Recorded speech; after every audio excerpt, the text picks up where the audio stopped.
अमरनाथ यात्रा शुरू ही हुई कि बाबा बर्फानी का हिम शिवलिंग पिघल गया। महादेव के दर्शन से पहले ही आत्मध्यान हो जाना, यह रहस्य श्रद्धालुओं और वैज्ञानिकों के लिए काफी ज्यादा चर्चा का विषय बन गया। श्रद्धालु मानते हैं कि बाबा अंतर ध्यान हो गए, कुछ लोग इसे भगवान का इशारा समझ रहे हैं, वहीं वैज्ञानिकों ने इसके पीछे कुछ अलग तर्क दिया है। अब इस मुद्दे पर बहस शुरू हो गई है कि अगर वो भगवान है तो पिघल क्यों गए हैं, वो भी भक्तों को दर्शन दिए बगैर। अब क्योंकि मामला आस्था का है तो इसलिए मान्यताएं भी हैं, लेकिन वैज्ञानिक और मौसम के जानकार इसके पिघलने के पीछे धार्मिक से ज्यादा साइंटिफिक है। क्या कहते हैं वैज्ञानिक, जरा खुद सुनिए। सर, अमरनाथ गुफा बहुत पवित्र गुफा मानी जाती है। भगवान शंकर का पूरा शिवलिंग वहां बनता है। इस बार भी सर हमने देखा कि बहुत अच्छी तादाद में भगवान शिवलिंग का शिवलिंग बना था वहां पर, और काफी फीट ऊंचा लंबा था। शिवलिंग घटकर बहुत छोटा रह गया है।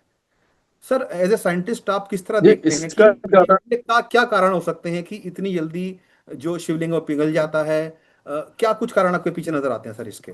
देखिए, इस बार क्या हुआ है कि बारिश नहीं हुई है वहां पर। जो भी अगर जब बारिश होती है, और इस बार बहुत ज्यादा हैवी रेनफॉल जो यूजुअली जून में भी शुरू हो जाती है, जुलाई में भी काफी अच्छी बारिश होती है, तो वेस्टर्न डिस्टर्बेंस कमजोर हुए हैं।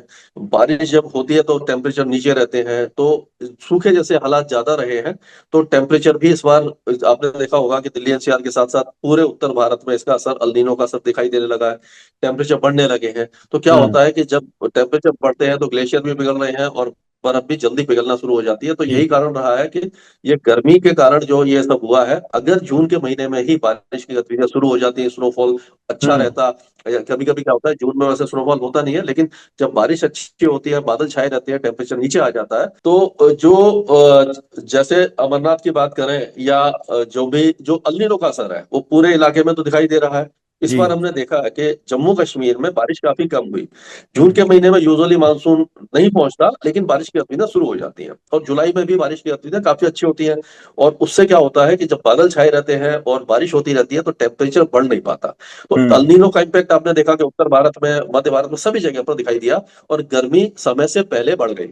उससे क्या हुआ कि जो बर्फ थी वो पहला पिघलना शुरू हुई, और शिवलिंग भी उसी के कारण वो पिघलना शुरू हुआ। और आसपास के इलाकों में अभी तक कोई भी अच्छा वेदर सिस्टम नहीं आया है। तो यही कारण है कि अल नीनो का इम्पैक्ट है कुछ, और कुछ जो गर्मी का इम्पैक्ट है उसके कारण बर्फ पिघलना शुरू हुई, और उसका असर शिवलिंग पर भी देखने को मिला, आसपास के इलाकों में भी देखने को मिल रहा है। जी।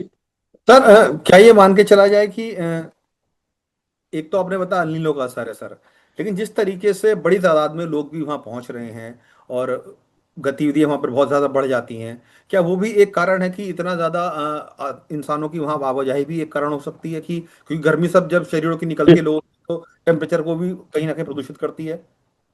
देखिए, ये जो जहां पर भीड़ भाड़ ज्यादा होती है, तो उससे क्या होता है, ह्यूमन एक्टिविटी होती है वहां पर। केवल ह्यूमन एक्टिविटी नहीं है, वहां पर खाना भी बनता है, बाकी जी चीजें भी जी। होती है, मतलब जितना भी, उसके कारण भी जो टेम्परेचर बढ़ना शुरू हो जाता है। और ये काफी सेंसिटिव चीज होती है, क्योंकि जो बर्फ है वो गुफा के अंदर है, और थोड़ा सा भी टेम्परेचर में अगर 1-2 डिग्री, 2 से 3 डिग्री का भी असर होता है, तो उससे काफी ज्यादा असर पड़ जाता है। तो ये जितनी ज्यादा तादाद में लोग जा रहे हैं, अल नीनो का भी असर है, गर्मी भी है, बारिश नहीं हो रही, बादल नहीं छाए लगातार, तो इन सबके मिले जुले असर के कारण ये शिवलिंग समय से पहले पिघलना शुरू हुआ है।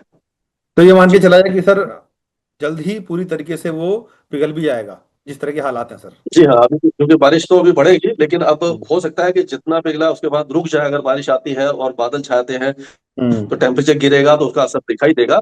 लेकिन हम्म। अभी तक जो नुकसान हुआ है वो, उसकी भरपाई अब दोबारा नहीं हो पाएगी।